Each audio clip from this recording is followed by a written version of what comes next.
warahmatullahi wabarakatuh. Good morning to the honorable judges and audience. I'm Aaliyah Zannuba from Muhammadiyah 5 Surabaya Junior High School. As we know, it's been about 10 months that we need to stay at home. What first came to my mind is the condition of our generation nowadays. What do you think about our condition nowadays? Stuck at home, studying from the screen, doing an exam on our house, or maybe doing an exam on your bed? Isn't it terrible? I myself felt so bad at this time.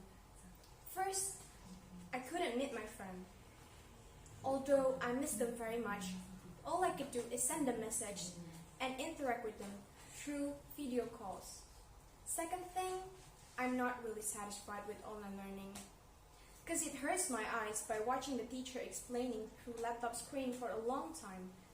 And sometimes, without me noticing, I fall asleep while listening to my teacher explanation because I got bored. Third, yet the worst, is that this COVID-19 has taken many fatalities. Imagine, there are 72.4 million cases of COVID-19 all over the world. But I believe that every cloud has a silver lining. Based on my research, I read from many articles in newspaper and the news and television. The positive side from this pandemic is that the increasing level of public awareness since the outbreak of this COVID. People have been seen helping each other in dealing with this pandemic. Starting from doctors who are willing to work day and night to treat patients affected by COVID, and many people from communities to help residents in need. Besides caring, people have also succeeded in changing their lifestyle to be cleaner and hygienic. Among other things, the habits of this community are becoming more diligent in washing hands, wearing masks, and maintaining distance. And for me personally, the positive side from this pandemic is that I could have more me time, and by that, I could know me better than before. And also, I feel I'm closer to my family. During my time at home, I would teach my sister. Like for example, I would teach her reading, counting, and how to read Al-Quran. Then I started to realize that with my spare time, I could actually use my abilities to share my knowledge with others.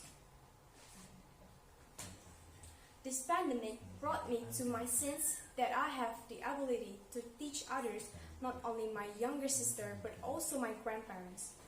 I teach them my IT knowledge, the apps, and so on. Besides, they get knowledge, we will also get rewarded, just like one hadith that say, "Habarun nasi anfa'uhum linnas." The best man among you is the one who contributes the most to the mankind. In this life, we don't need to try to be someone who is preferred or to be feared, but be someone who is useful to anyone around us. Do you ever heard the story of our beloved Prophet Muhammad and the blind Jew? Well, let me tell you a story in short. In Medina, there was a place for a blind beggar. He is a Jewish.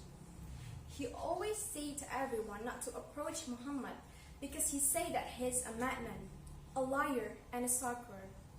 But without him knowing, Prophet Muhammad was the one who came to his house every day, not to judge him or even to fight, but Muhammad came to feed him food. Over time, Allah Almighty called Prophet Muhammad. He passed away. One day, Abu Bakr as-Siddiq came to the blind beggar's house and fed him. The blind beggar noticed that the way the man in front of him fed him was different than before. Then the blind beggar shouted to Abu Bakr, "Who are you? You're not the one who usually fed me." Then Abu Bakr told the blind beggar the truth, that the people who always came to feed him was Prophet Muhammad. Knowing that, the blind beggar started to cry and told Abu Bakr that he always says bad thing about Muhammad, while the one who fed him slowly with full of love is him. Because because of the glory of Prophet Muhammad in front of Abu Bakr, the blind beggar converted to Islam.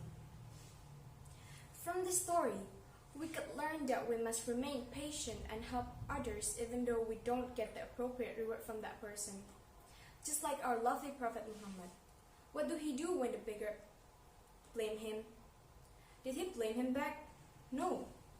What he did was just smile and continue to feed him with patience. Because he knows all the deeds we do will be rewarded one day. So sometimes we just need to give in and keep on being useful human. Before I end my speech, I would like to give you these short poems. Life is a piece of art. It requires a lot of heart.